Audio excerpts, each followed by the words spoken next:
Hola,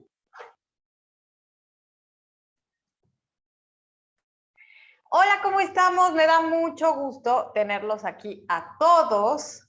En esta ocasión con un tema que nos han pedido muchísimo y que les teníamos ya, o que les tenía yo pendiente. Es el tema de dislexia y cómo podemos hacer este manejo en aula. Entonces, lo que vamos a ver en este taller y en esta ocasión es desde cómo es que estamos comprendiendo la dislexia para efectos de este taller y sobre todo para efectos de tratamiento o de intervención. Comprender cómo va a ser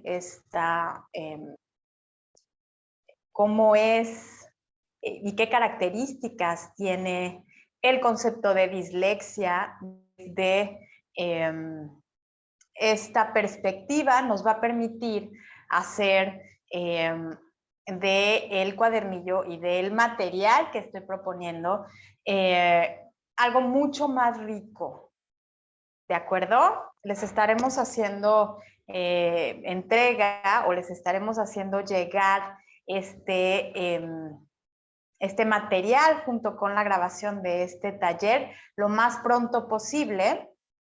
Y voy a apagar la cámara porque tengo mucho mejor comunicación así. Me va a hacer favor, Dul, de apoyarme con la presentación. Entonces, tengo mucho mejor comunicación con ustedes y se escucha mucho mejor si apago mi cámara, por lo tanto, lo haré así. Les pido por favor que las preguntas que tengan o cualquier anotación, sobre todo con respecto al audio, me lo pongan en el chat para estar pendiente y que podamos hacer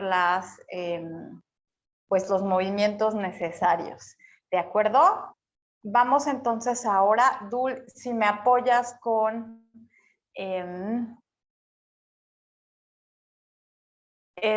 voy a apagar la cámara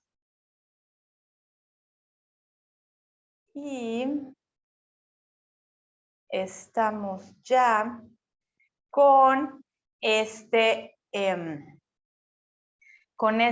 tema. Espero que me están escuchando bien. Si tienen algún comentario, por favor, por el chat.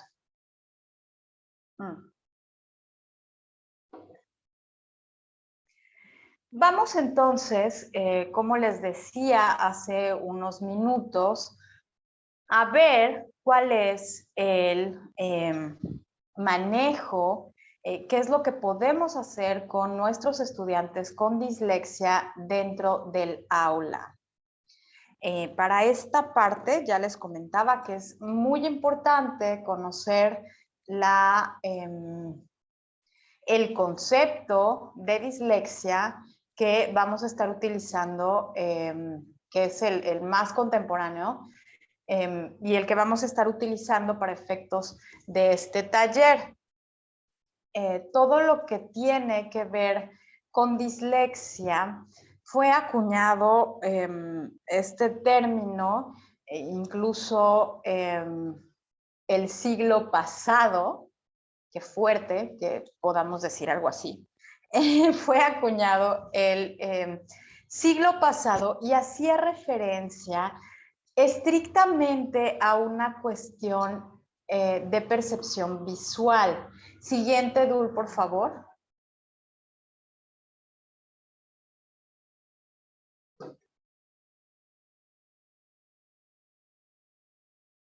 Muchas gracias. Es importante que, como estoy comentándoles, esta parte de dislexia en un principio se pensó o se utilizó estrictamente para un tema de percepción visual. y solo para un tema de lectura. Se hacía una descripción de esta percepción o de esta dificultad de percepción solo manifestada en el área de lectoescritura. Pero vamos a ver ahora, y quiero hacer una anotación en cuestión de desarrollo del lenguaje y sobre todo en cuestión de cómo se hace el procesamiento de, de esta cuestión que tiene que ver con lenguaje. Hablando del lenguaje oral y comprendiendo que el lenguaje escrito tiene los mismos estadios y que el lenguaje escrito es, en español tiene una correspondencia con el lenguaje oral. Ajá. Es la representación gráfica de este lenguaje oral. Entonces, comprender el desarrollo y hacer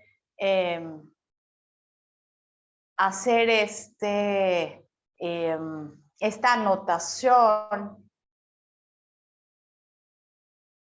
Esperen, creo que me están diciendo que hay dificultades de audio. ¿Ahí ya me escuchan bien?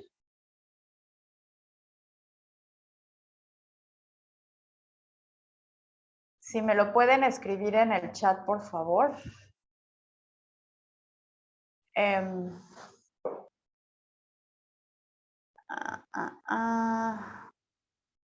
A ver, esperen un momento y disculpen las dificultades técnicas. Ok. Entonces, hacer esta anotación en cuestión de, recordemos un poco tanto el desarrollo del lenguaje como su procesamiento. En cuestión de desarrollo, podemos decir que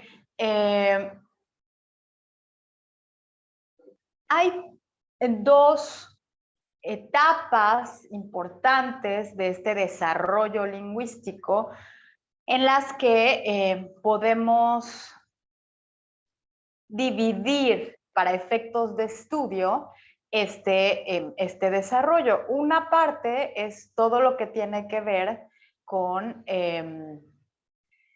lenguaje de comprensión, o yo le diría mal llamado lenguaje o etapa prelingüística, porque para que después haya una etapa lingüística, forzosamente en esa etapa tiene que haber sucedido algo. Entonces no puede ser que sea prelingüística. Lenguaje hay desde...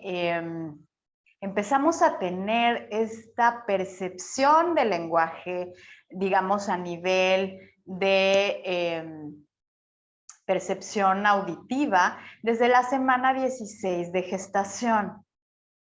Por lo tanto, esta etapa de preproducción lingüística, es decir, no es que nazca el bebé y salga hablando y dando los buenos días y saludando y presentándose con su mamá, ¿no? Hay esta parte de preproducción que se extiende aproximadamente desde la gestación hasta alrededor del año, que es cuando empezamos a escuchar primeras palabras, pero antes de eso ya tenemos ciertas producciones que alrededor de, bueno, comencemos con este cambio de succión, de la velocidad de succión, cuando un bebé escucha a su madre. Ajá, hay un cambio en la velocidad de succión y esto ya es comunicación. Entonces ya lo podemos tomar en cuenta como una producción o o un intento de comunicación. Y además, pues no me van a dejar mentir, todas las que son mamás o todas las que somos mamás, sabemos perfectamente en cuestión del llanto, cuándo es un llanto por hambre, cuándo es un llanto por... A mí me costó muchísimo trabajo porque pues soy mamá primeriza, pero y así me voy a quedar. Entonces, no voy a hacer una especialidad con un segundo bebé.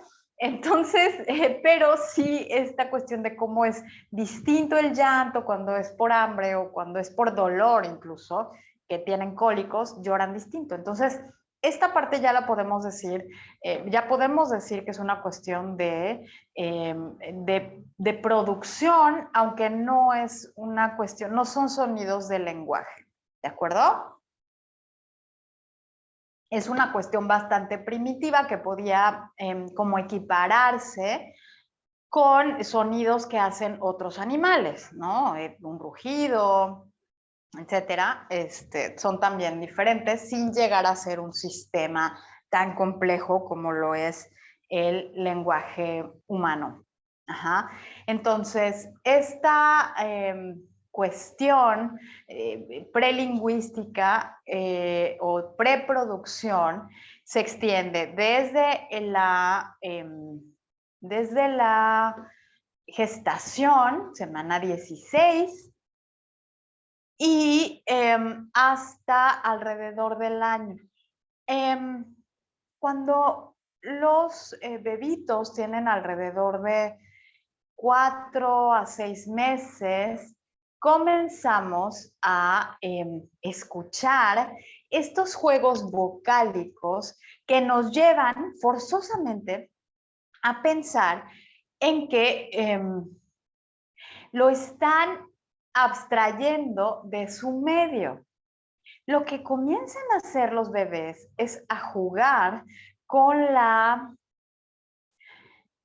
capacidad que tienen de controlar ya el aparato fonador y el comenzar a imitar este juego o estos sonidos que están escuchando y que están recibiendo del medio, principalmente de la mamá. Me estoy refiriendo a la mamá siempre y cuando haya un buen vínculo y sea el cuidador primario. Sé de varias personas y de varios niños que sus cuidadores primarios son los abuelos, una tía, etcétera, etcétera, etcétera.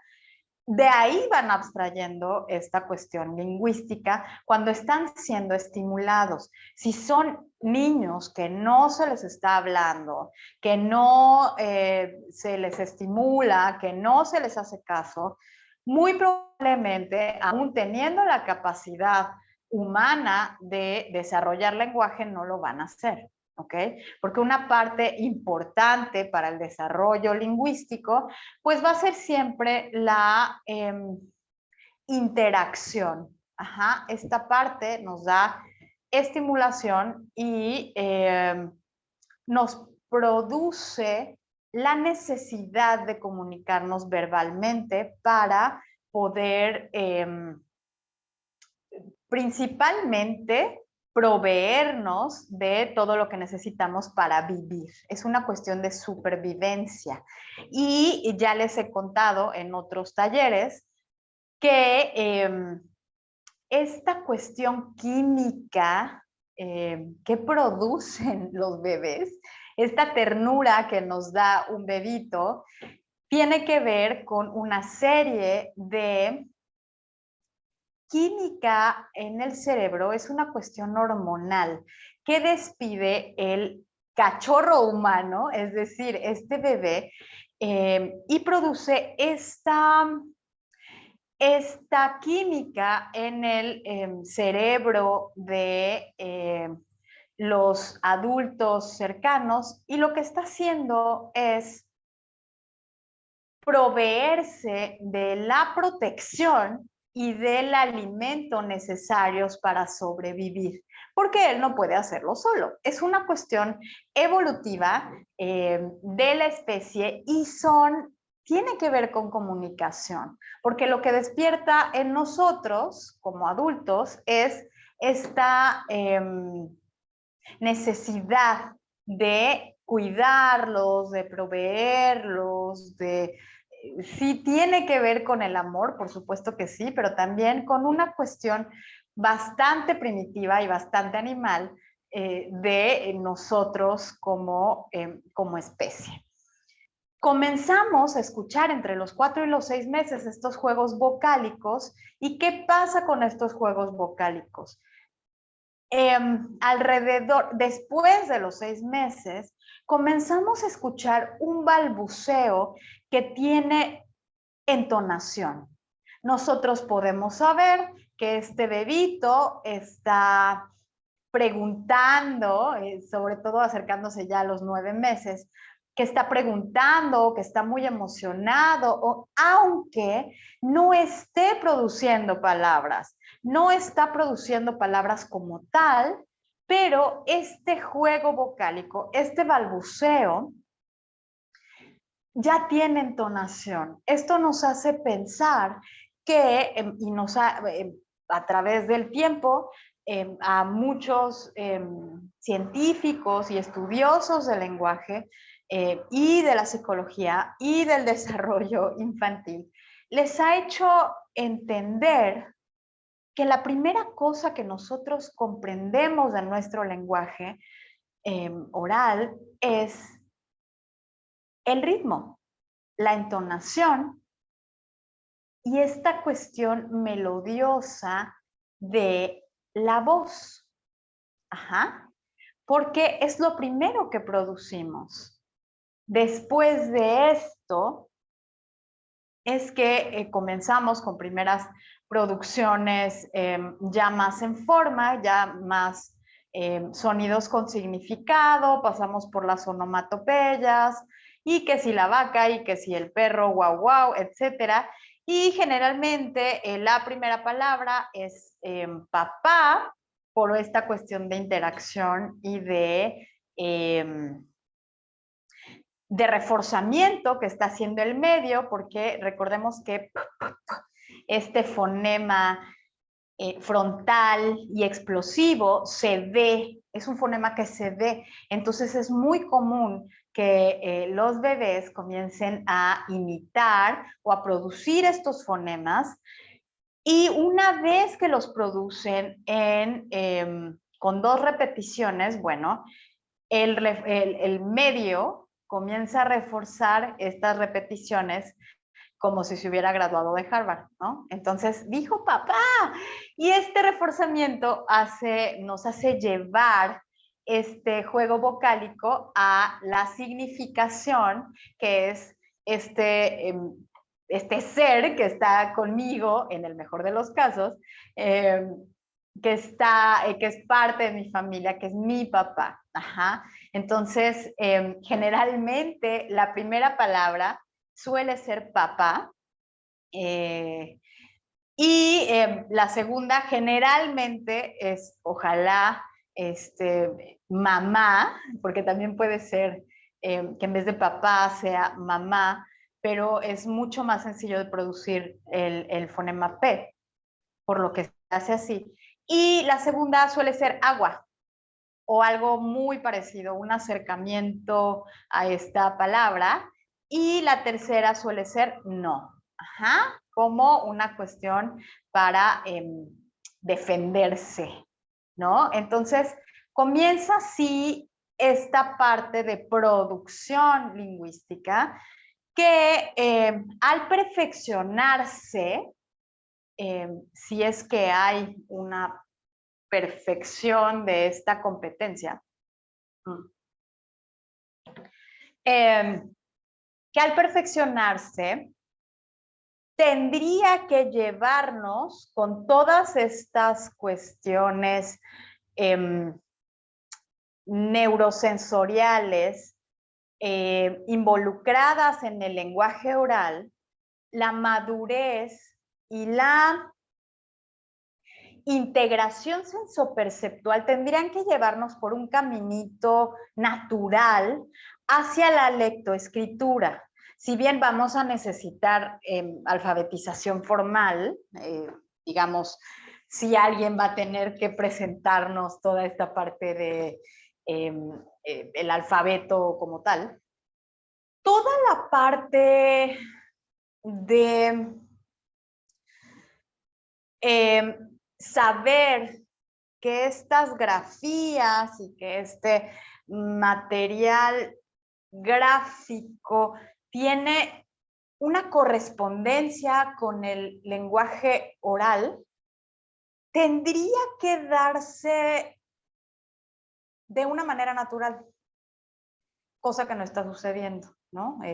Lo hemos visto en repetidas ocasiones en nuestros sistemas escolares, esto no se da, pero es importante saber o conocer que tendría que ser en esta conexión, en este continuo, que si bien no se da, sí tendría, vaya, tenemos todas las áreas neurobiológicas necesarias para ello.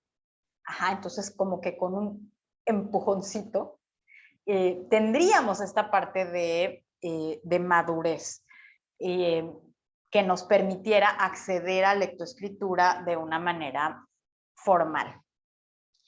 Quiero remarcar en esta parte y quiero hacer una recuperación de cómo es que se hace el procesamiento del lenguaje oral. Y es muy importante para el tema de dislexia comprender cómo se hace el procesamiento en un cerebro que no tiene dislexia. Ajá. Porque vamos a observar que la dislexia no tiene que ver específicamente con la lectoescritura nada más. Vamos a ver ahora qué es lo que sucede con el procesamiento del lenguaje. Adelante, Dul, por favor.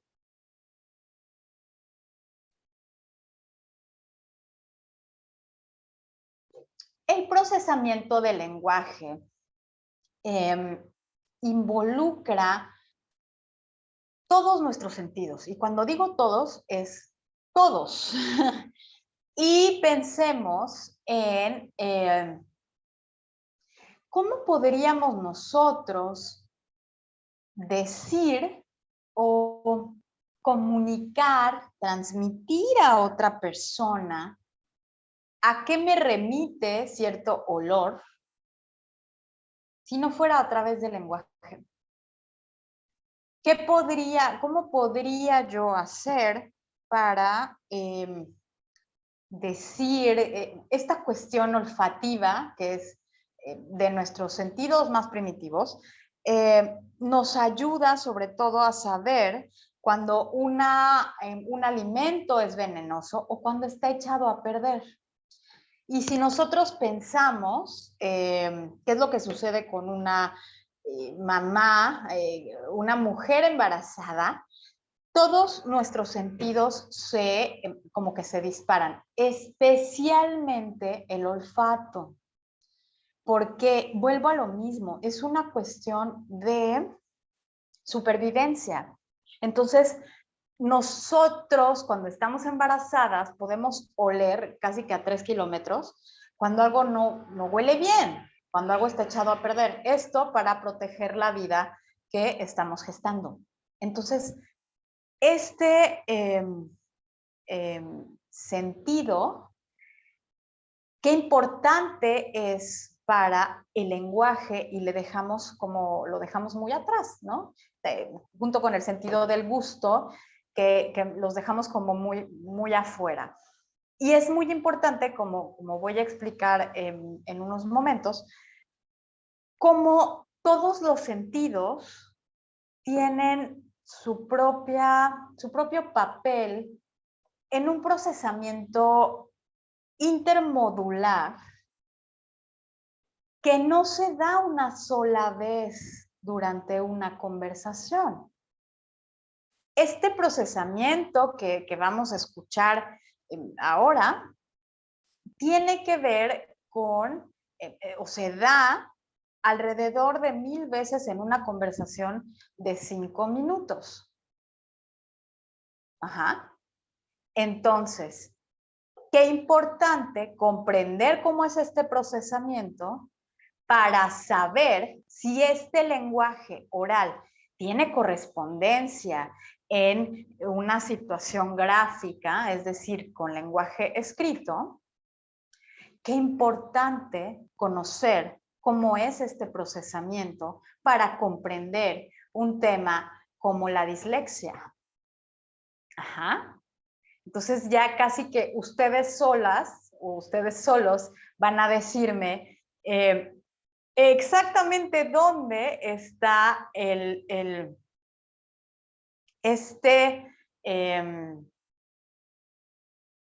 esta abstracción o este procesamiento distinto entre un cerebro con dislexia y un cerebro sin dislexia. Ajá. Entonces, vamos a ver qué es lo primero que sucede cuando yo, y es lo que están haciendo ustedes justo en este momento, lo primero que sucede es yo tengo que recoger mediante mis telereceptores, mediante mis sentidos y los órganos, digamos, creados para eso, debo recoger este estímulo que es el lenguaje, el lenguaje oral, que no es más que ondas. Lo que va a suceder es que cuando yo estoy recogiendo esta parte auditiva, también estoy haciendo una coordinación o estoy recogiendo información desde la parte visual. Y si estamos en presencial, por ejemplo, si tengo yo a mi interlocutor presente, lo que sucede es que también es la parte táctil. Y más en momentos como este, en momentos de COVID, pues ya si se me acercó como más de lo que debería, pues ya me puse nerviosa y entonces ese tipo de cosas son cuestiones táctiles. Ajá, ya lo siento muy cerca, más de lo que debería y estoy en peligro. ¿Qué es lo que sucede con después de recoger esta sensación? Lo que va a suceder, si es que no tengo ninguna dificultad para recoger estos estímulos, es decir, si funciona bien mi oído, si funciona bien la cuestión visual, mis ojos, si funciona bien incluso la parte de propiocepción, que esto tiene que ver con la conciencia de mí mismo en el espacio, van a llegar estos estímulos a la zona primaria de cada sentido. Es decir, la parte visual llega a la parte occipital del cerebro, en la cuestión auditiva llega a los temporales, la cuestión propioceptiva está ayudada por el cerebelo, la cuestión táctil, toda la parte de arriba, etcétera. Ajá. Pero esto es nada más para como que tener el récord de esta sensación. Esta primera parte es la más sencilla porque todavía no estoy dándole significado. Por una cuestión de estudio se divide la sensorialidad y la percepción, pero son eventos, son fenómenos que se dan casi de manera simultánea. Ajá. No es que como que pasado mañana yo haga la percepción del estímulo que recibí hoy. ¿Qué pasa? ¿No? Algunas veces pasa, pero en realidad es casi simultáneo. Entonces, el estadio 2, hablando de lenguaje y de procesamiento del lenguaje, y pensemos esta parte de procesamiento en el que yo voy a estar comprendiendo el lenguaje como un procesamiento hacia arriba. De hecho, se le llama bottom up, es decir, del fondo hacia arriba. Ajá. Esta parte es la parte de decodificación, que estoy haciendo un análisis. Entonces, después de que recibí esta sensación, lo que voy a hacer es comenzar con la percepción, es decir, comenzar a organizar esa sensación y a coordinarla con el resto de las sensaciones que recibí. El estadio 2 del procesamiento del lenguaje tiene que ver con reconocer esos sonidos del lenguaje, es decir, esos fonemas, esos sonidos, como de mi lengua o como no de mi lengua. Ajá. Si yo los reconozco como de mi lengua, inmediatamente se pone en alerta a la parte frontal de mi cerebro, diciéndole a todo mi cuerpo que ahí, eso que está diciendo esa persona, tiene información relevante para mí. Ajá. Entonces, ¿qué es lo que va a suceder? Que voy a estar más atento, si ya tengo esta apraxia conversativa, entonces volteo incluso mi cuerpo hacia este interlocutor, porque me están hablando y porque ahí hay información relevante para mí.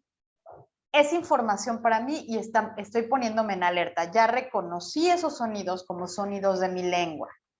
Y ustedes piensen qué es lo que sucede si estamos escuchando a alguien que está hablando en español y a alguien que está hablando en alemán. Yo pongo más atención y pongo toda mi atención en quien está haciendo la traducción. Ajá. ¿Por qué? Porque mi cerebro, la parte que controla la inhibición y la atención, me está llevando ahí, porque ahí es donde hay información para mí como hablante. El estadio número 3 es reconocer, ya reconocí esos sonidos como parte de mi lengua. Ok. Ahora, ese acomodo de bloques ya lo descompuse. Esta cadena de comunicación, esta cadena lingüística que yo estoy recibiendo, ya la descompuse para saber si son sonidos de mi lengua. Forzosamente tuve que haber hecho un análisis. Ahora, voy a hacer una síntesis, es decir, lo voy a volver a unir y ahora voy a checar si esos bloques, es decir, esas palabras, ya no los sonidos, esas palabras tienen un orden adecuado para mi lengua.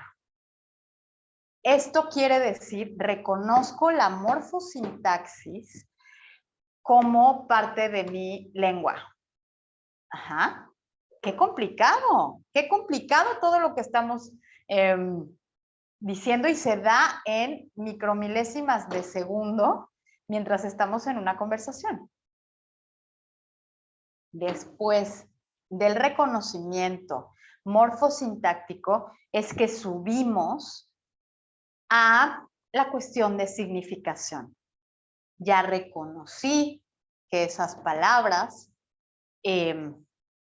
están en un orden adecuado para mi lengua. Ahora voy a buscar la correspondencia semántica o de significado de esa cadena, de ese orden de bloques para saber cuál es la correspondencia semántica o cuál es la correspondencia de significado. Ajá. Entonces, si me dijeron un caballo, entonces llegando al procesamiento a la cuestión de significado o a la parte semántica, el cerebro me va a llevar a esta parte de la correspondencia de este bloque auditivo, visual, táctil, etcétera, con su significado. Ajá. Y entonces comienza este procesamiento, pero al revés, para que yo pueda producir lenguaje. Ajá. Entonces, tengo que codificar esa idea que yo quiero transmitir poniéndola en un código que mi interlocutor pueda reconocer como parte de su lengua, etcétera, etcétera, y pueda hacer todo este procesamiento hacia arriba. Yo lo voy a hacer hacia abajo. Ajá. Para que yo pueda finalmente llevar ese significado a una cuestión morfosintáctica, de una cuestión morfosintáctica a una cuestión fonética, y hacerlo a una cuestión fonológica, y después hacerlo producción y que salga por mi boquita, mi cerebro y la parte motriz del lenguaje tiene que haber mandado la orden a todo mi aparato fonoarticulador de dónde tiene que ponerse en una secuencia armónica de movimientos, ¿cierto? Sí, ¿no? O sea, tiene que ser un fonema después del otro en cierto orden que sea propio de mi lengua. Ajá. Ok. Y entonces puedo hacer esta producción que imagínense cuántas veces está pasando en mi cerebro en estos momentos. El tema del cerebro con dislexia tiene que ver con el orden, la secuencia en el procesamiento de este lenguaje. Tanto para el lenguaje de comprensión como para el lenguaje de expresión. Es por esto, y eso vamos a quedárnoslo muy, muy claro. La palabra clave con la dislexia es secuencia. La palabra secuencia llevada tanto al procesamiento hacia arriba, es decir, el procesamiento de comprensión, que me hace a mí escuchar y procesar esos sonidos uno después del otro, es un procesamiento distinto el que tiene el cerebro con dislexia. Ajá. Por lo tanto, a la hora de producción, se producen también estos sonidos o este lenguaje con otra secuencia. Y estoy hablando del lenguaje oral. Entonces, ¿desde cuándo podemos darnos cuenta que el estudiante tiene dislexia?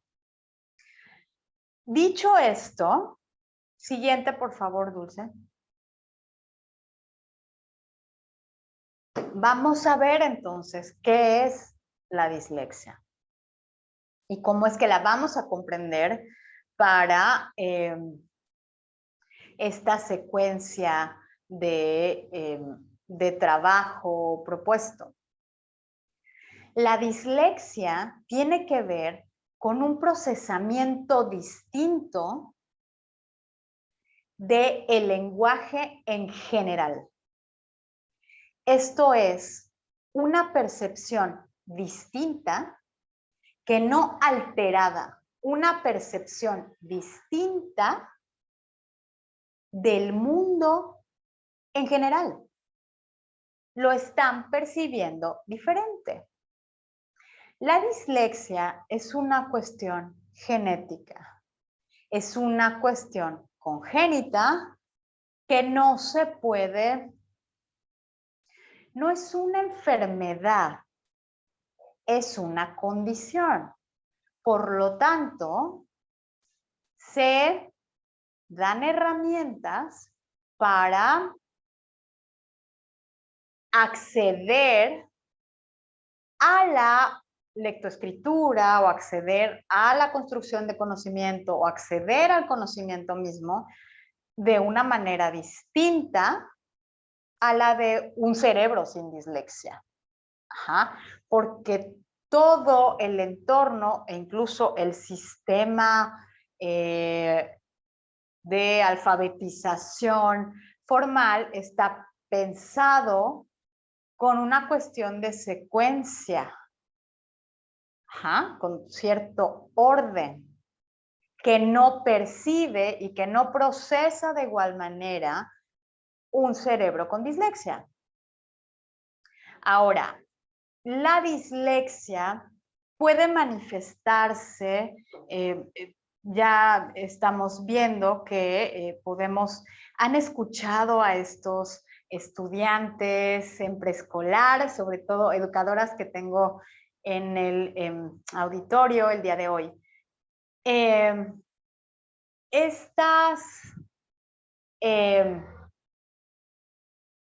Estos estudiantes que nosotros decimos 3 y ellos dicen tere a la hora de repetir, estos chiquitos que cuando tenemos que cantar, que lo hacemos muchísimo en preescolar, ya vimos que es apoyando esta cuestión de estimulación lingüística natural, porque somos seres musicales por naturaleza y porque es así como se desarrolla. Y las primeras cosas que abstraemos del lenguaje tienen que ver con musicalidad. Por lo tanto, se canta mucho en preescolar. Ajá. Cuando tenemos estos pequeños que no pueden coordinar los movimientos de la canción con la letra de la canción, podríamos estar hablando de un tema de mala integración motriz, pero también se prende un foco rojo en cuestión de dislexia.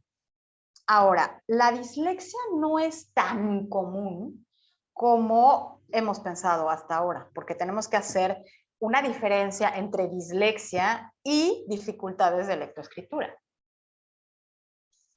o cuestiones de lateralidad. Ajá.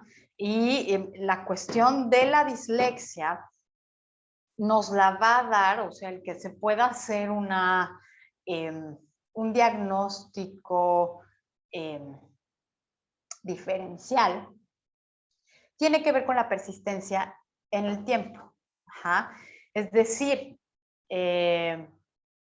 estos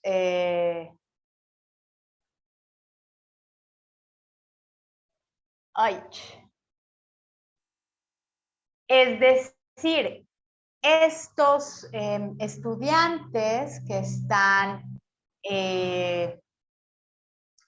teniendo, se dejó de computación.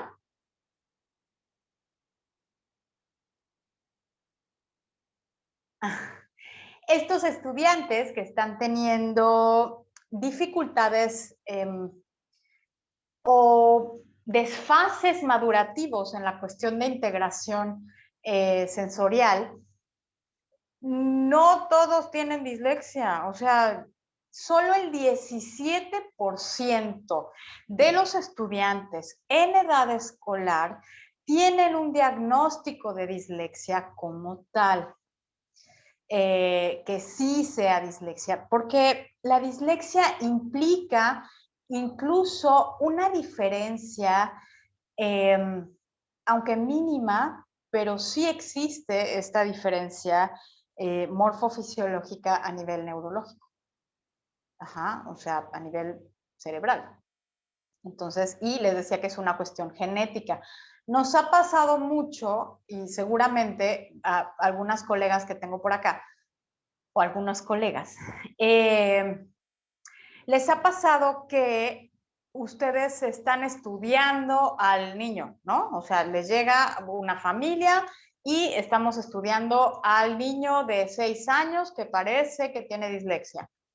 Empezamos a escarbar un poco con la historia familiar y resulta que la mamá o el papá o el abuelo, etcétera, tienen dislexia. No estuvo diagnosticado y han ido sobreviviendo al sistema escolar y es gente que a lo mejor tiene carreras universitarias. No siempre tratan de evitar la parte de lectoescritura, o sea, generalmente no van a ser estudiosos de la literatura o escritores, etcétera, porque una cosa muy importante con la dislexia es que no podemos asociarla a la discapacidad intelectual.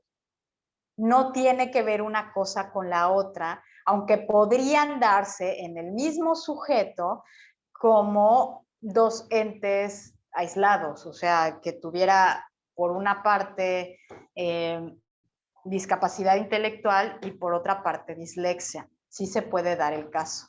La dislexia como tal, sola, no implica un síndrome que tenga entre sus manifestaciones o entre sus signos la discapacidad intelectual.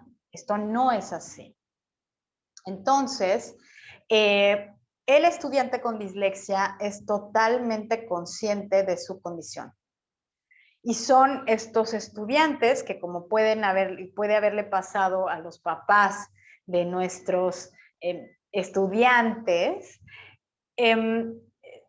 son los que no quieren leer. Ajá, o sea, todas estas actividades que tienen que ver con lectoescritura, pues mejor no, maestra, y mejor me hago como el chistoso a la hora que tengo que leer enfrente de todos, o me tardo 8 años en hacer una tarea que tiene que ver con copiar, porque soy consciente de mi condición.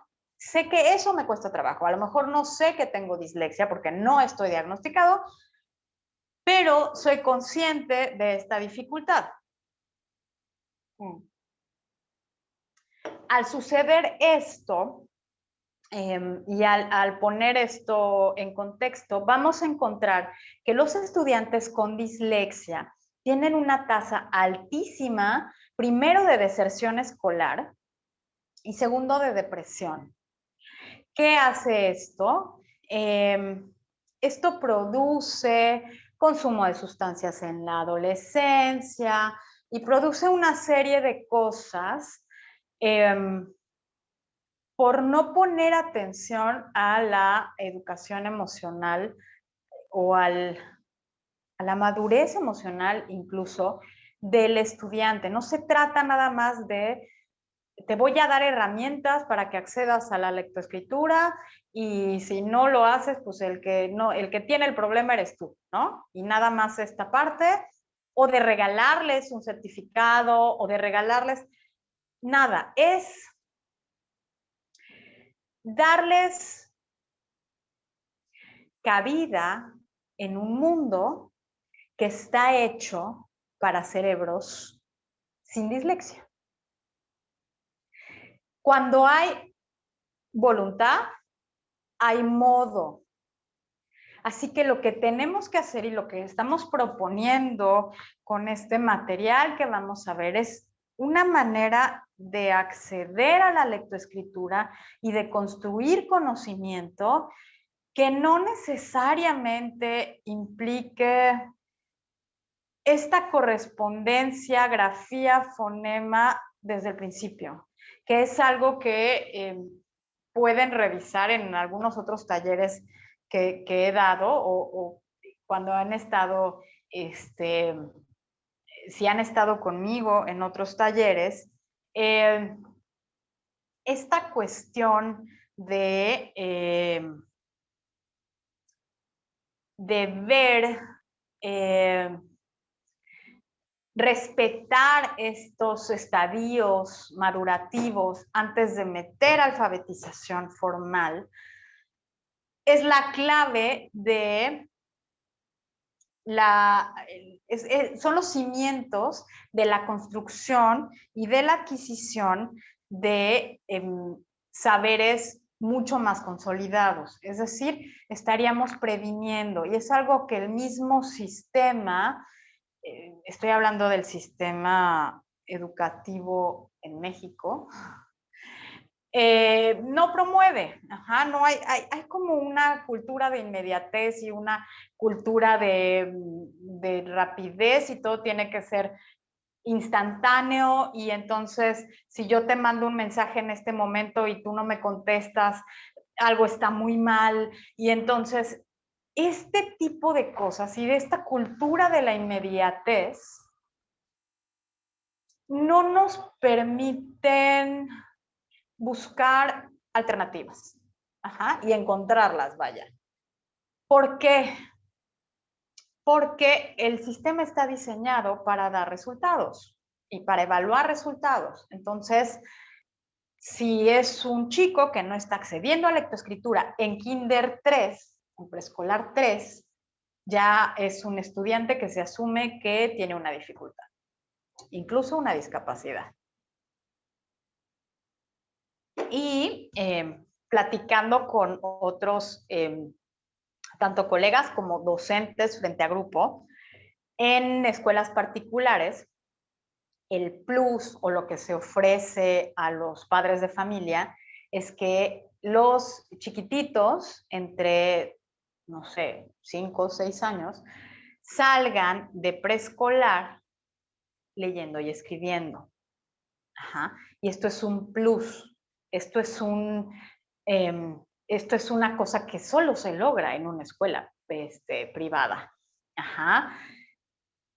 Esto, yo, pensando en todas las áreas y todas las habilidades que tienen que madurarse, ya vimos este procesamiento lingüístico, todos los estadios, pensando en todas las áreas que tienen que estar maduras para poder hacer una alfabetización formal. Empezando incluso por la motivación. O sea, es realmente motivante para un pequeñito de 5 años escribir si no se ha hecho un trabajo de habilidades prelectoescritoras.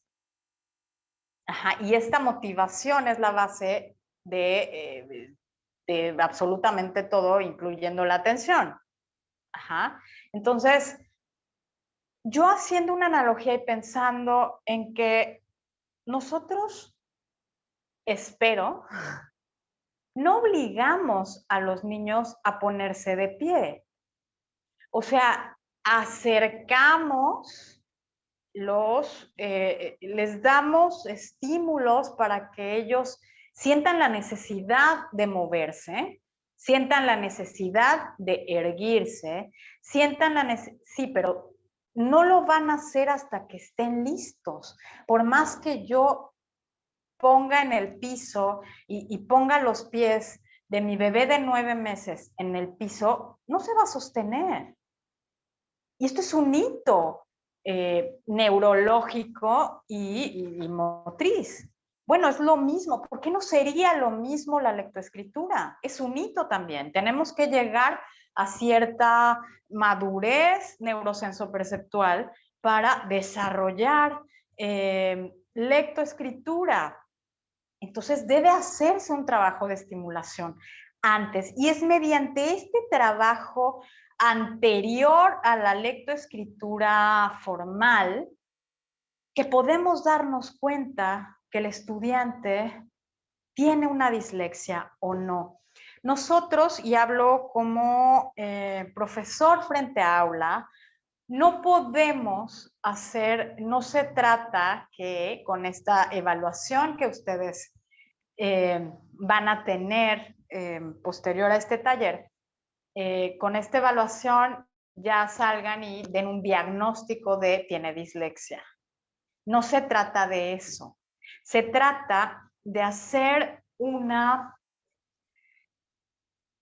descripción de cuál es la producción, cuál es la muestra de la decodificación de mi estudiante que me hace sospechar que algo en la cuestión de la memoria secuencial y la memoria de trabajo, que es el procesamiento distinto en la dislexia, la que me está haciendo sospechar que hay esta condición. Esto me va a ayudar a poder referir esta condición, se hace de manera formal y oficial después de los 6 años, entre los 5 y los 7, y tiene que hacerlo un neurólogo pediatra con ayuda de una batería neuropsicológica. Ajá. Que no, y es importante comprender que para poder diferenciarlo de otras situaciones, lo que hacemos es poner especial atención en esta parte de memoria secuencial. ¿Cuántos de nosotros no tenemos estos estudiantes en sexto de primaria que no se saben los meses del año en orden? Los días de la semana del mundo, tienen un lenguaje, un habla a lo mejor ininteligible, o este tema de la R no lo han podido consolidar, etcétera. Varios flashazos, es decir, como varias pinceladas que nos van haciendo comprender que hay una dificultad, sobre todo en la cuestión de memoria secuencial. Ojo, memoria secuencial. No estoy diciendo absolutamente nada de la lateralidad, de que si es zurdo, entonces seguramente va a tener dislexia, etc. Es muy importante comprender que la dislexia no se provoca. No voy a provocar una dislexia. Puedo provocar una dificultad de lectoescritura si trabajo un método yo y otro método el profesor frente a aula y otro método en casa. Ahí sí. Ajá. Pero una dislexia, al ser una cuestión congénita, no puede provocarse. Ajá. Y tampoco puede prevenirse y no puede curarse. Al decir prevenir, lo que podemos hacer con la dislexia es preverla. Poder saber que este pequeño va a necesitar un campo de entrada distinto al de los compañeros. Ajá. Y que, por ejemplo, en el tema de la dislexia, tienen una memoria visual, no episódica, es decir, no secuencial, pero una memoria visual en cuestión de atención a los detalles magnífica. Ajá, y esto creemos que es por una cuestión compensatoria del cerebro. Entonces, aprovechar estos puntos fuertes para entrar por ahí tanto al lenguaje oral como a la lectoescritura, nos pueden ayudar mucho a ayudarlos, ¿me explico? Es muy importante comprender también que los protagonistas no somos nosotros somos un vehículo. Nosotros proveemos de estas herramientas, de estas estrategias, pero no somos los protagonistas. Y cada caso, así como cada cabeza es un mundo, aplica también para la dislexia. No hablamos de dislexias, ajá, porque estas estrategias que vamos a ver ahora, algunas le pueden servir mucho a Juanito, pero a Pepito le sirve la otra porque lo que quieran, así como funciona un aula regular o neurotípica, en la que cada cabeza es un mundo y tiene mucho que ver el contexto de cada estudiante y la estimulación y el nivel al que han estado expuestos o no de estas, de todo esto que tiene que ver con lenguaje oral y lenguaje escrito, etcétera. Si fueron a preescolar, no fueron a preescolar, etcétera. Entonces, se vuelve muy importante saber esto. Nosotros somos un vehículo, pero el protagonista y el que puede hacer una diferencia en esta vida, digamos, y hacer más amable este tránsito y poder pasar por todas estas etapas del sistema educativo de manera mucho más amable, este beneficio lo va a tener el estudiante. Y pensemos que puede ser la diferencia entre alguien que va a continuar con sus estudios y alguien que va a desertar en quinto de primaria. Ajá. Entonces, el material que vamos a ver ahora, les preparé material, les preparamos, porque Dulce está también en esta preparación. Les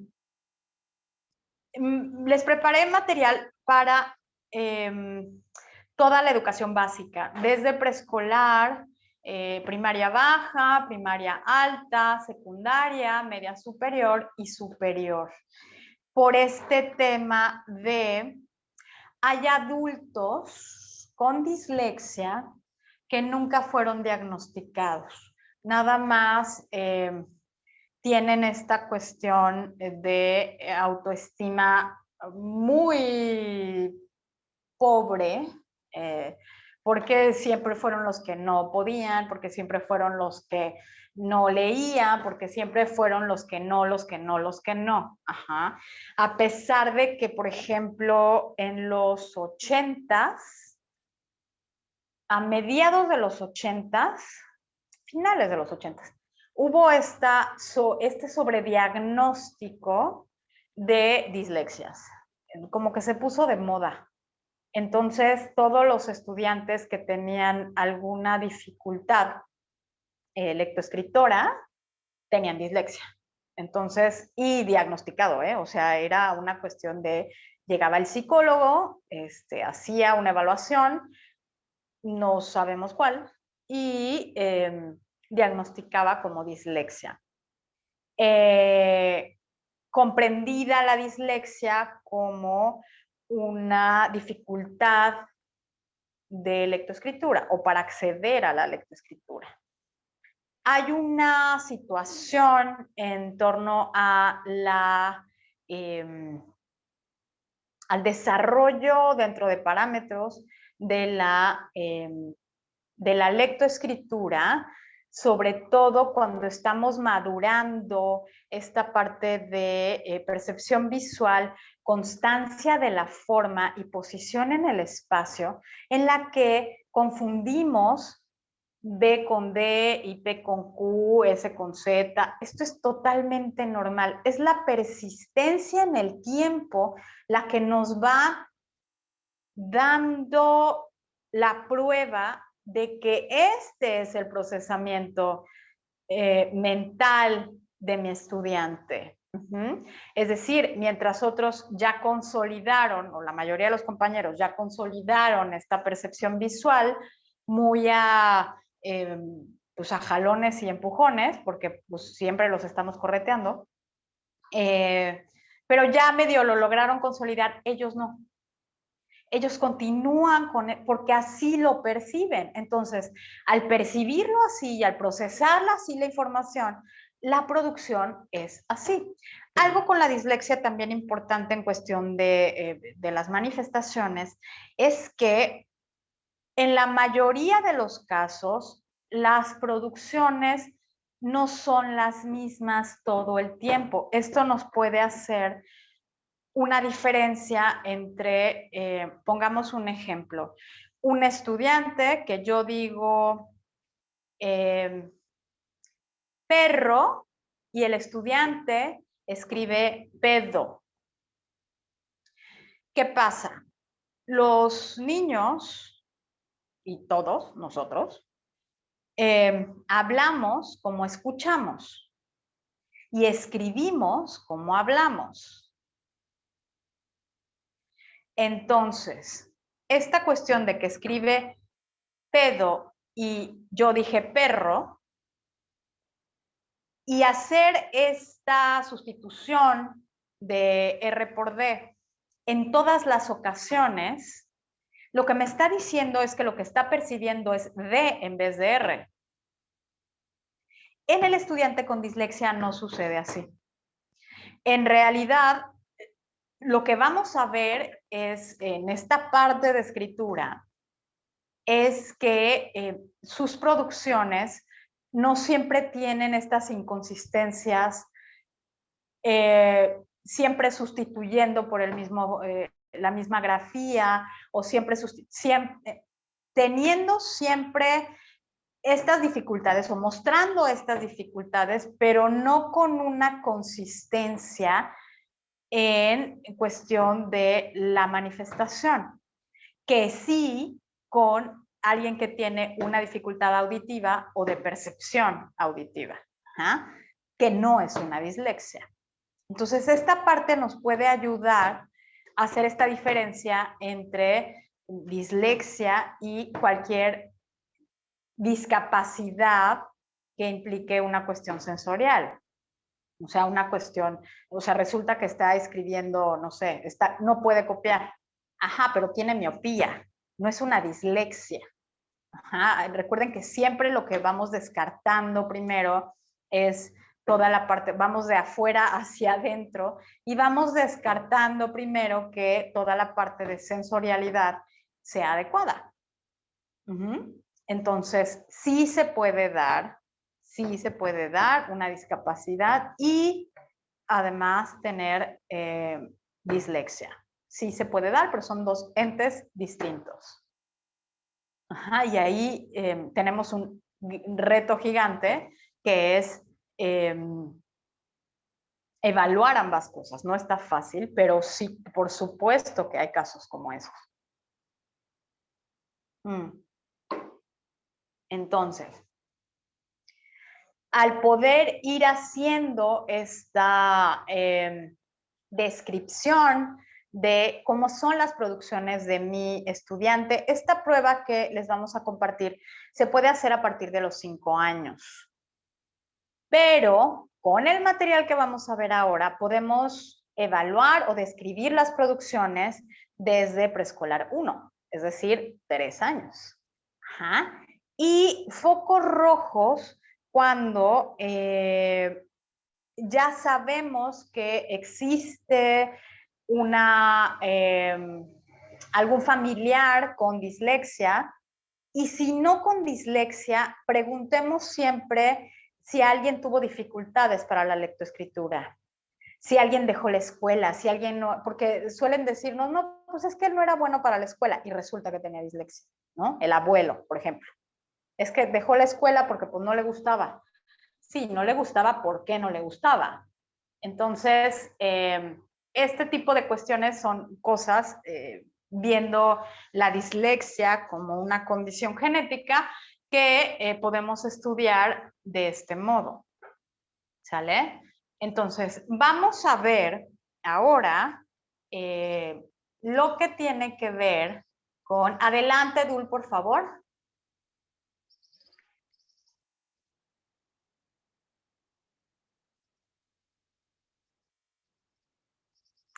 ¿Cómo voy a ayudar a mi estudiante en preescolar? ¿Qué es lo que va a pasar acá? Y era lo que estábamos justo hablando hace un momento. Evaluar y poder describir qué es lo que está haciendo mi estudiante en preescolar, en toda esta parte de madurez sensoperceptual, me puede dar mucha luz de un posible diagnóstico de dislexia. Recuerden que todas las sospechas diagnósticas nos las guardamos para nosotros, pero sí las describimos, por ejemplo, para referencia. Es decir, si yo comienzo a darme cuenta y con ayuda de este cuadernillo y de estas actividades comienzo a darme cuenta que tiene estas inadecuadas respuestas, es algo que tengo que compartir con los adultos que están en contacto con este estudiante y los profesores que están en grados subsecuentes. Y esto es algo que se hace muy poco, muy, muy poco.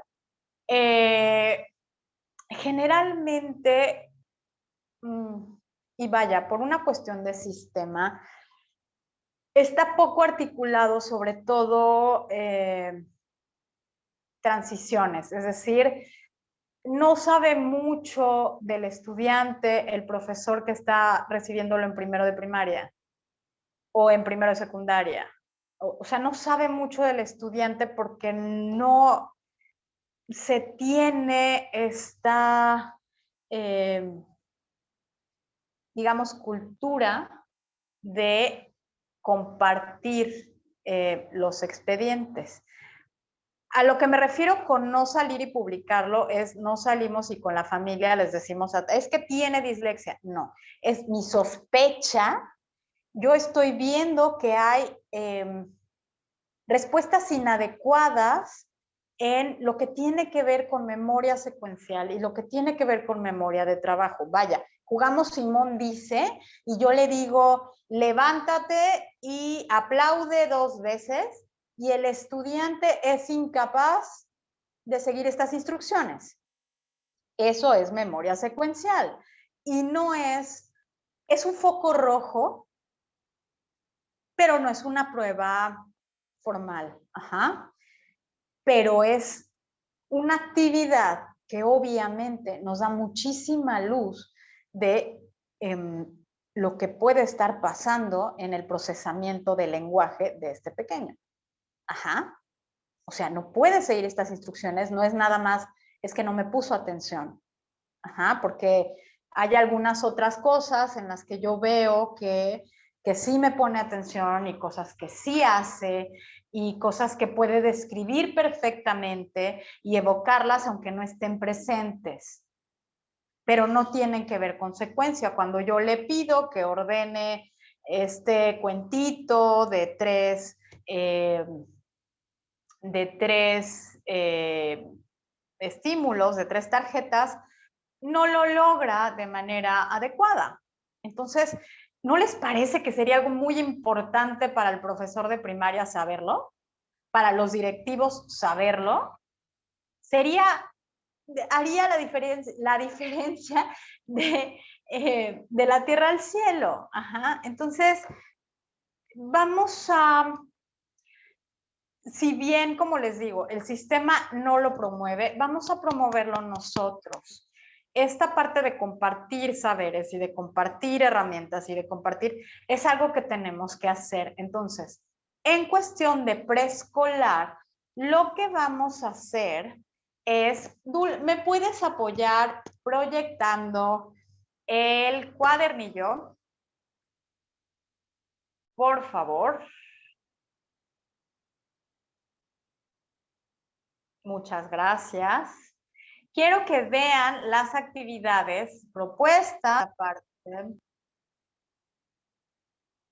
Quiero que vean estas actividades que tienen que ver con toda esta parte de preescolar. Si recuerdan, quienes han estado conmigo en preparación para lectoescritura, estamos hablando de habilidades prelectoras. Entonces, evaluar y ver esta parte nos va a ayudar mucho, mucho, mucho a saber cómo está siendo procesado el lenguaje. Si la dislexia es este procesamiento distinto a nivel de lenguaje y de orden secuencial del lenguaje, entonces vamos a buscar actividades que, si bien las entrenan, también pueden evaluarlas. Ajá. Entonces, me parece que este material es de gran ayuda cuando estamos en esta fase antes de poder evaluar, antes de los 5 años. Entonces, van a tener este material, pero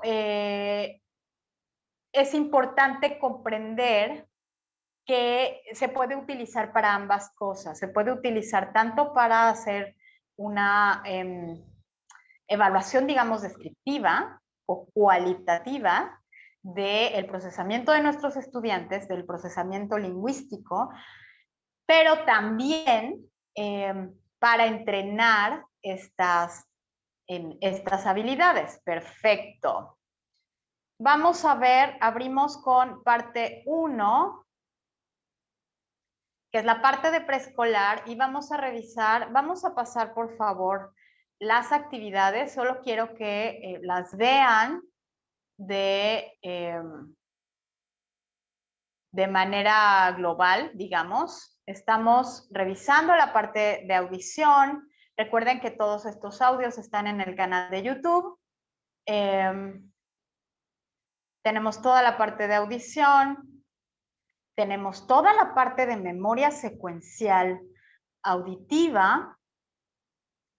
Tenemos la parte de duración. Tenemos toda la parte, esta parte del castillo de Chuchurumbé es, híjole, yo creo que oro molido para el tema de dislexia. Al ser un cuento que está coordinado con movimientos, la anterior, Dul, por favor. Al ser un cuento que está coordinado con movimientos, esta producción que van a tener los estudiantes nos va a dar muchísima luz. Yo les recomiendo que incluso utilicen esta parte del cuadernillo con estudiantes de primaria baja, con los que estén evaluando la posibilidad de que haya una dislexia.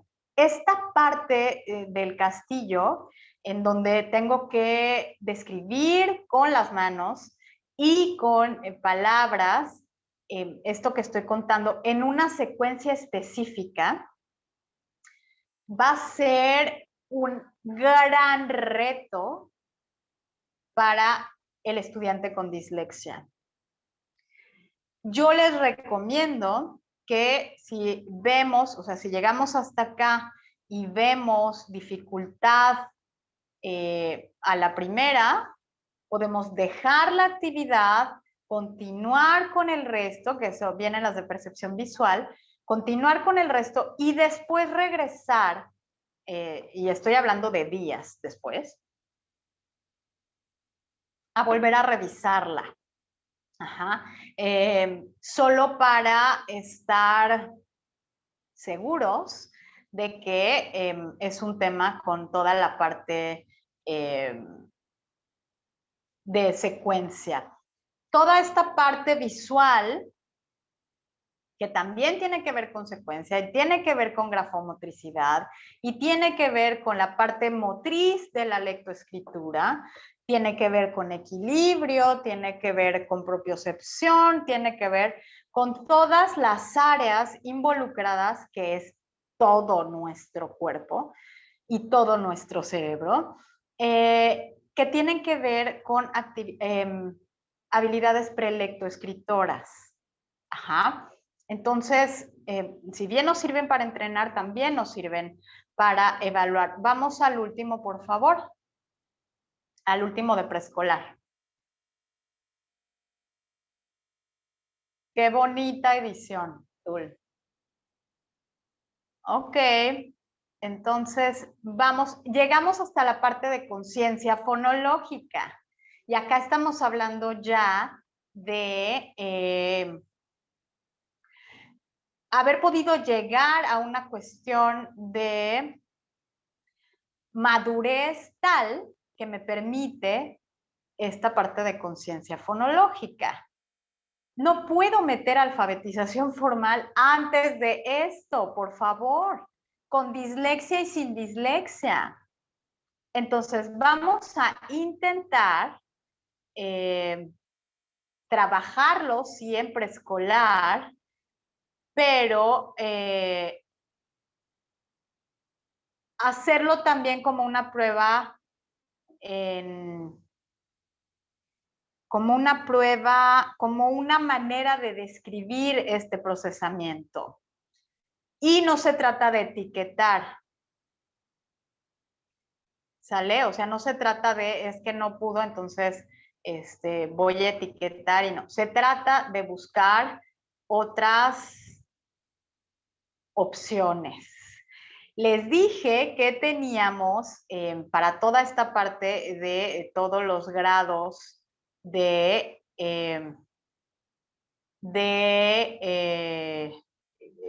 toda la parte del sistema educativo. Entonces vamos con la parte de primaria. Esta parte de primaria me parece vital porque justo es aquí en donde vamos a tener el mayor número de casos referidos y casos diagnosticados. En realidad, en México se tiene una tasa de diagnóstico de dislexia muy grande en primaria, sobre todo primaria baja, es decir, hasta de primero a tercero. Entonces, toda esta parte de cómo accedo o qué otras alternativas puedo tener, y es algo que van a tener en contacto también y en muy cerca, tiene que ver con buscar. Recuerden que hace unos momentos acabo de decirles que el estudiante con dislexia tiene una capacidad de memoria visual no episódica mucho más desarrollada que estudiantes sin dislexia. Entonces, para esta parte de primaria, mi propuesta y algo que ha funcionado en mi experiencia con estos estudiantes tiene que ver con métodos de lectura globales. Por lo que vamos a encontrar junto con sus cuadernillos ejemplos y fichas de trabajo del método troncoso. Es bien importante comprender que el método troncoso se hizo en un principio, o está pensado, para discapacidad intelectual. Se hizo con el propósito de atender o que los hijos de, hasta ahí, Dul, gracias, los hijos de María Victoria Troncoso accedieran a la lectoescritura, ambos con síndrome de Down. Entonces se hizo esta cuestión de este método global de lectoescritura o de acceso a la lectoescritura que involucra incluso cuestión de colores. Todo el trabajo de lectura del método troncoso se hace con color rojo. Y esto tiene que ver muchísimo con el color rojo pone en alerta al cerebro para aprender. Indica que tenemos que ponernos en alerta, que tenemos que ponernos en atención, que tenemos que dirigir nuestra atención ahí. Entonces, Es un método que personalmente me ha servido mucho con estudiantes con dislexia, con discapacidad intelectual y con estudiantes neurotípicos. Porque me parece que esto que estábamos hablando antes en nivel preescolar, que tiene que ver con esta parte de habilidades prelecto-escritoras, este método los respeta estas habilidades. Entonces, digamos que va de lo general a lo particular, que es la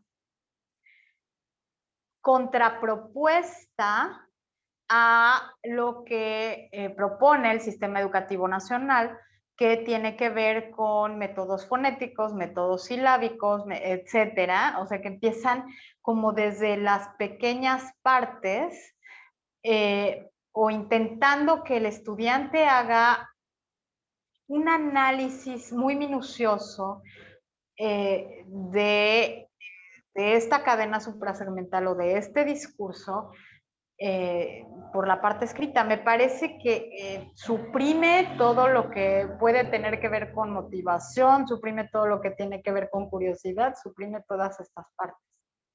Entonces, seguir con este método troncoso que estoy pensando, Dul, que podemos hacer a reserva de lo que ustedes opinen, pero podríamos hacer un taller solo de método troncoso con nosotros como la caja de voces. Entonces, pero este material viene con el cuadernillo para que tengamos una vía de acceso también a la lectoescritura, tomando en cuenta que el sistema educativo promueve esta vía de acceso al conocimiento incluso como la única. Y pues no lo es, pero esta parte de lectoescritura que me parece, seguramente varios concuerdan conmigo, es bastante incongruente, porque por un lado promueven el hecho de que la lectoescritura es el único medio para construcción y acceso a saberes, pero por otro lado no se respeta los cimientos. ¿Me explico? Se mete la alfabetización formal antes de que mi estudiante esté listo. Ajá, porque 5 años, híjole, no está listo, evidentemente, y eso hace que haya muchas lagunas, porque como les he comentado en otros talleres, el estudiante, sobre todo preescolar, primaria baja, con tal de hacer un vínculo con nosotros, nos va a dar respuestas o acercamientos a cosas que se parecen a lo que yo le pedí, pero en realidad no está haciendo o no está entrenando las habilidades que yo quiero que entrene. Pero como la maestra me está diciendo que yo ya debo de leer, ¿qué pasa? Se hace una lectura mecánica en la que hay una memoria de, pues de las palabras, de una memoria a lo mejor auditiva. Y eso no es leer. Sonar una letra tampoco es leer. Un fonema aislado no es lenguaje. No me da significado. Me da significado cuando cambia este sonido en un par de palabras. Ahí sí, hay una cuestión semántica. Pero si yo no he podido llegar a ese análisis, porque no tengo la capacidad cognitiva aún por una cuestión, es decir, me están haciendo caminar a los 9 meses y me están poniendo de pie a los 9 meses, pues obviamente mi marcha no va a estar consolidada. Seguramente voy a tener movimientos muy torpes, lo mismo pasa con la lectoescritura. Entonces, este sistema que tenemos, que es bastante incongruente, porque por un lado promueve que es la única puerta del conocimiento, pero por el otro promueve que tienes que hacerlo antes de tiempo y eso te hace más inteligente, como si te hiciera más competente y no es así. Ajá, o sea, hacen que se tengan lagunas y pone a los estudiantes en un nivel de, pues de estrés que no promueve el aprendizaje. Recuerden que estos niveles altos de cortisol pues se llevan todo nuestra capacidad de aprendizaje y nuestra motivación incluso. O sea, habrá niños que se hagan los enfermos con tal de no ir a la escuela si tienen que hacer actividades para las que no están listos. Ajá. Entonces, esta propuesta de métodos globales de lectura, en especial el método troncoso, funciona bastante bien, solo que debemos tener paciencia y no apurar estos procesos. Va a leer cuando lea. Ajá. No por esto hay que dejarlo sin estimulación, al contrario, hay que acercar todas estas herramientas, pero darle tiempo. Ajá. Además de esta propuesta del método troncoso, porque sé que y todos sabemos que además de la parte de lectoescritura en primaria, no es que sea a nivel de contenido, tenemos que cubrir un montón de contenidos, ¿no? Entonces, si nosotros sabemos que hay una excelente memoria visual, no episódica, adelante, Dul, por favor. Eso. Nos vamos a valer de organizadores gráficos.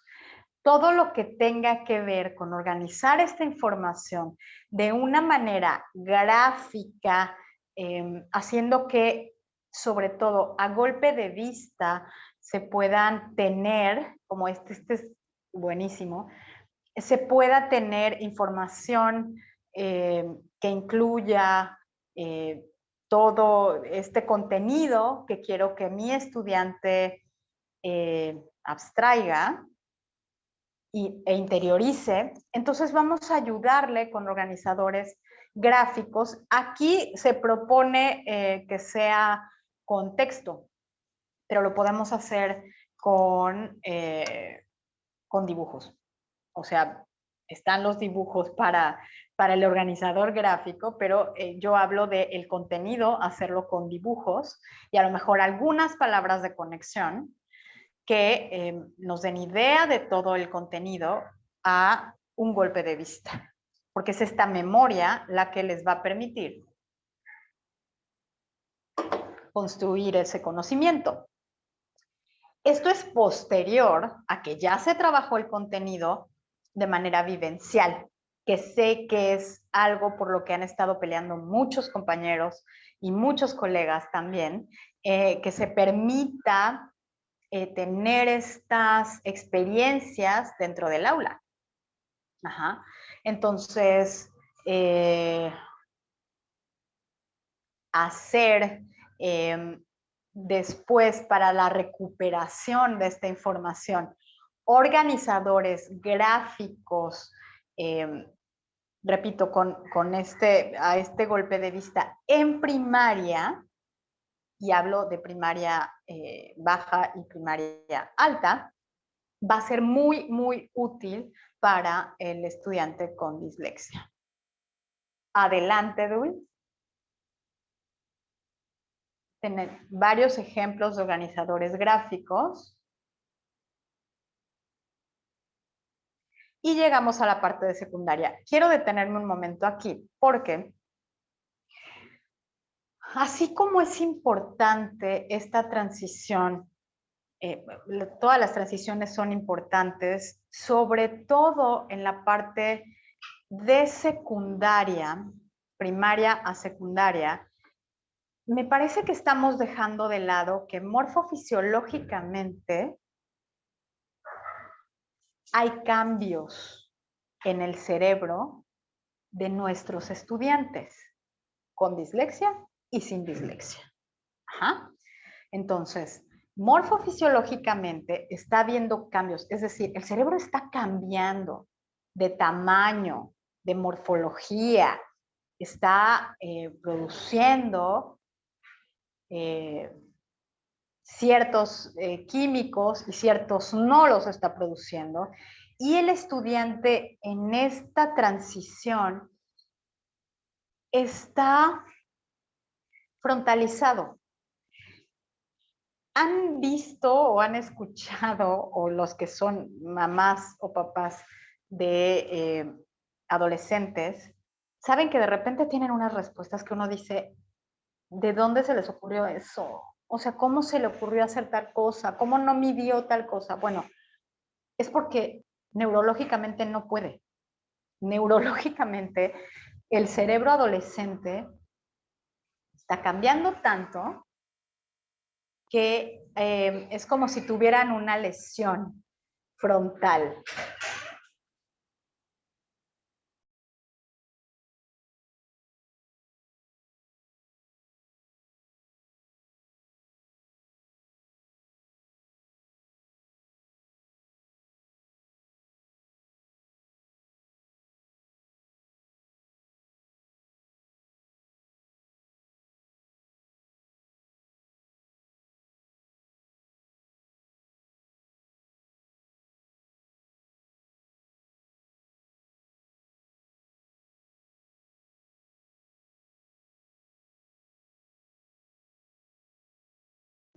Moni, ¿estás ahí? Dejamos de escucharte.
Regresé, lo siento. ¿Ya se escucha bien? ¿Me pueden poner en el chat? ¿Sí? ¿Se está escuchando de manera normal?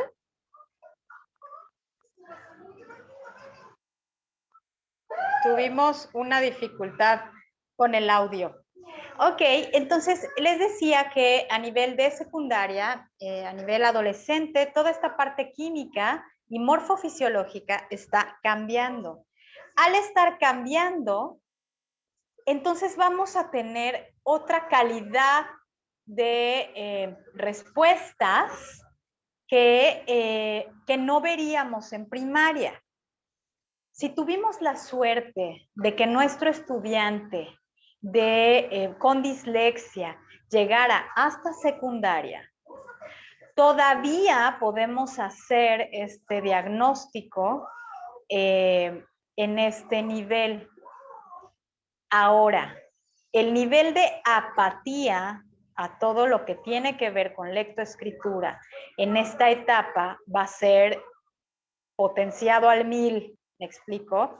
Y de hecho, hay un estudio muy interesante de la Universidad de Yale en donde se demuestra que los chicos en esta transición, chicos con dislexia, en estas etapas escolares, es decir, adolescentes o preadolescentes, tienen la tasa más importante o el índice más importante de depresión. Depresión que puede llevar incluso al suicidio. Entonces, es muy importante que si se hace un diagnóstico o un seguimiento o se sospecha que hay una dislexia, tenemos que hacerlo, tenemos que buscar ayuda multidisciplinaria, especialmente para esta etapa. ¿De acuerdo? Y recuerden que yo les decía que el estudiante está completamente consciente de su condición de dificultad para acceder a la lectoescritura o para acceder a ciertos conocimientos que tienen que ver con el lenguaje. Entonces, hacer todas estas evaluaciones y actividades de manera personal se vuelve básico, sobre todo por este sentido de pertenencia que está buscando el preadolescente y el adolescente. Entonces, mucho cuidado acá. Y lo que proponemos, aparte de esta, o lo que les propongo, aparte de esta cuestión de multidisciplinaria, tiene que ver, adelante, Dul.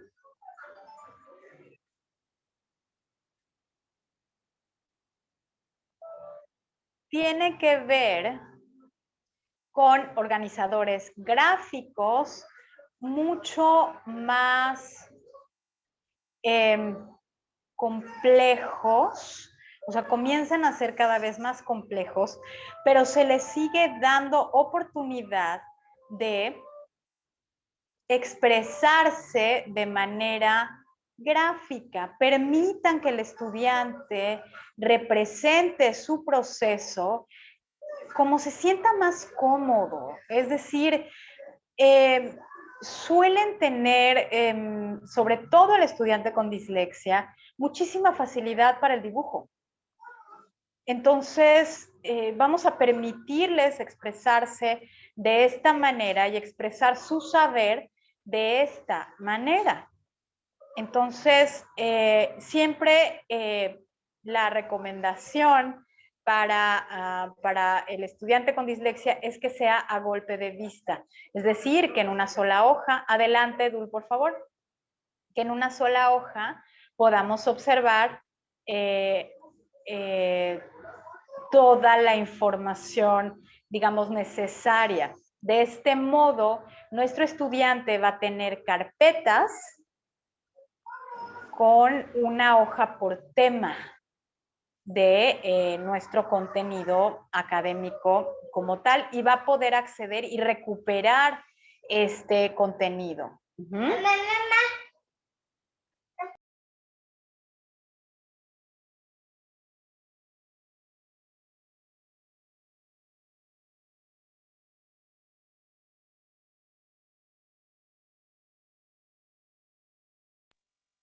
disculpen el ruido de fondo.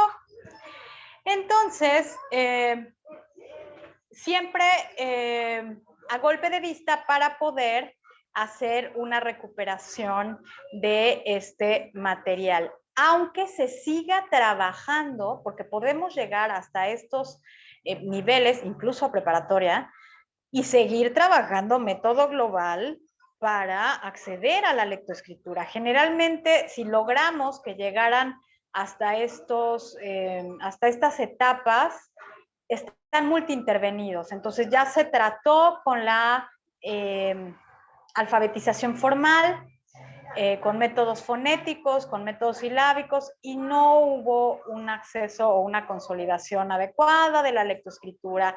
Probablemente están en secundaria sin diagnóstico, solo con un historial de bajas calificaciones, especialmente en el área de lenguaje y comunicación.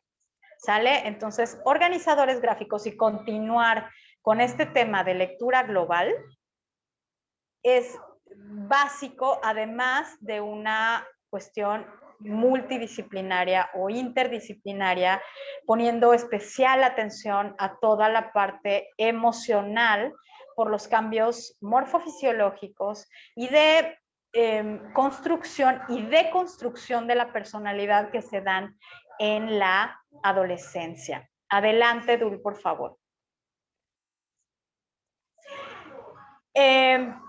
Cuestionaban mucho, y yo me lo cuestioné también, si meter o no material o estrategias para media superior y superior. Pero al darme cuenta que en consulta me sigo enterando que los papás están sin atenderse y vienen a atender al estudiante o al hijo,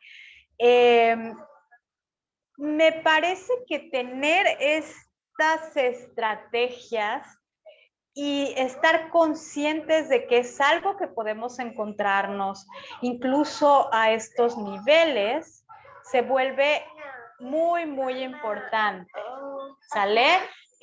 Porque puede ser la diferencia entre una preparatoria trunca o una licenciatura que se quedó en el segundo año y alguien que sí termine, ¿de acuerdo? Cuando estamos ya en estas etapas, lo que buscamos es evidentemente introyectar contenido, introyectar conocimiento. Entonces, el acceso mediante todo lo que tiene que ver con toda esta parte visual y complejizando estos organizadores gráficos, que yo les invito a que utilicen estos organizadores gráficos. Parece fácil, pero comiencen a utilizarlos ustedes para que de este modo sea mucho más sencillo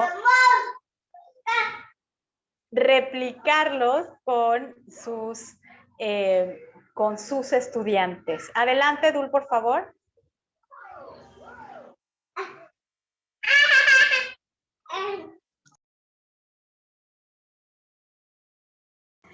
Vamos viendo cómo estos organizadores gráficos se van complejizando, ¿de acuerdo?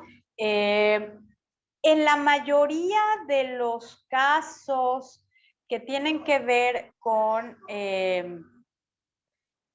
con dislexia, generalmente el estudiante con dislexia no va a elegir una carrera que tenga que ver con el área comunicativa escrita o el área comunicativa oral. Es decir, es poco frecuente que sean maestros o que sean escritores o que sean, los hay, pero son los menos. Generalmente por una cuestión incluso de, pues de personalidad y de orientación vocacional. Las habilidades que tienen más desarrolladas, tienen que ver con toda esta parte artística. Tenemos una gran cantidad de diseñadores gráficos con dislexia. Una gran cantidad de artistas plásticos con dislexia. Una gran cantidad de músicos con dislexia, que ojo, este es un tipo de lenguaje, ¿no? Este lenguaje musical. Igual se tiene que leer, igual se tiene que, pero generalmente no leen música, sino lo hacen todo por memoria auditiva, que al final se vuelve secuencial, pero tienen otras estrategias. Entonces sí los hay, pero suelen inclinarse mucho más por esta parte de las artes. Entonces, que no nos sorprenda que sean pocos los contadores con dislexia, que sean pocos los escritores con dislexia,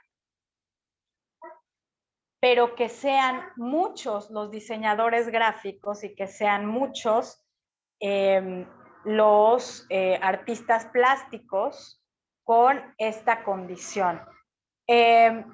Algo que yo tenía muy peleado y que no comprendía mucho en cuestión de por qué pasaba esto con los diseñadores, es que si ustedes se ponen a pensar y han tenido contacto con diseñadores, sobre todo diseñadores gráficos, suelen tener muy mala ortografía. Suelen tener muy mala ortografía. Es como si fuera parte del perfil. Pero es evidentemente por esta parte de la memoria secuencial en cuestión de grafías.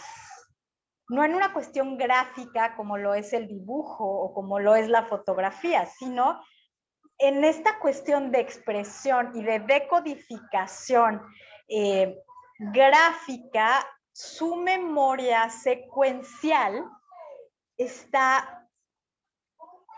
distinta.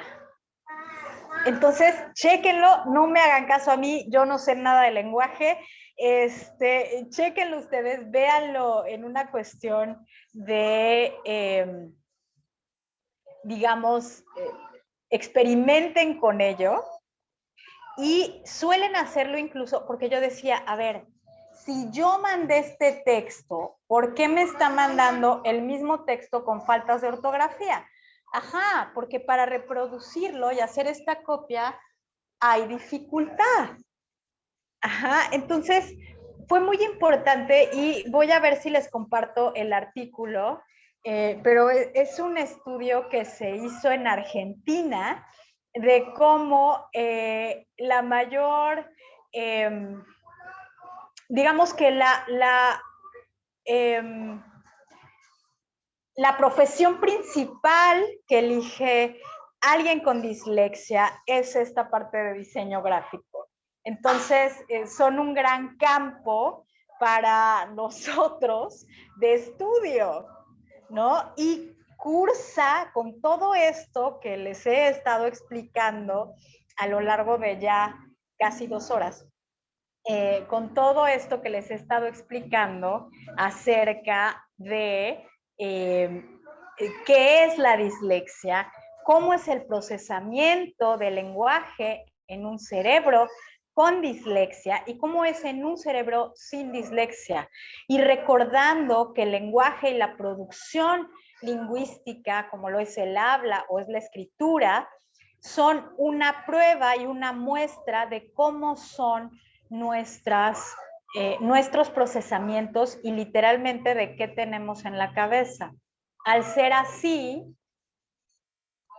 díganme si no estas obras gráficas, plásticas, son la demostración de cómo está decodificándose el cerebro, de cómo está decodificando el lenguaje, el cerebro con dislexia. Se vuelve muy, muy, muy rico, ¿no? Toda esta, ver toda esta parte y por eso llegar hasta estas estrategias de, en grados de educación superior era importante para que tuviéramos un panorama general de, primero sí, cómo ponernos al servicio de nuestros estudiantes, pero también de cómo es que evoluciona a través del tiempo esta condición y que se puede vivir con esta condición, sobresalir con esta condición y pertenecer con esta condición. Esto que les decía al inicio, de cuando hay voluntad, hay modo, tiene mucho más sentido cuando la vemos ya hasta acá. Ajá. Y que pudimos haberle hecho la vida mucho más sencilla a este estudiante, que pudimos haber cachado en preescolar con mis actividades, con estas cuestiones. En cuestión de la evaluación, que es el TED, la evaluación del trastorno, el test de evaluación de la dislexia específica, se puede hacer a partir de los 5 años y yo les recomiendo que se realice 2 veces. Una vez al inicio del ciclo escolar y otra vez cuando están terminando. ¿Por qué? Porque si ya dijimos que la dislexia es una cuestión de persistencia en el tiempo y este tema de procesamiento, queremos ver si en este ciclo escolar que yo estuve trabajando y estuve interviniendo en toda esta parte de madurez y estuve promoviendo esta madurez sensoperceptual, ¿hubo algún cambio en el procesamiento? Si hubo algún cambio en el procesamiento, no es dislexia. Si no hubo cambio en el procesamiento y en la demostración de este procesamiento, bueno, vamos a seguir sospechando que existe una dislexia y vamos a llevarlos a referencia. ¿De acuerdo? Entonces, a partir de aquí, Dul, voy a abrir para preguntas, pero me gustaría que paráramos aquí la grabación, porque estoy segura que los compañeros tienen varias preguntas. Voy a despedirme para la gente que nos va a ver en YouTube. Recuerden que estoy a sus órdenes, van a recibir esta grabación y los que estamos ahora en vivo tenemos acceso a esta grabación en el canal junto con los materiales de apoyo. ¿De acuerdo? Muchas gracias a los que nos están viendo en grabación y voy con las preguntas de la gente que está en vivo. Muchísimas gracias.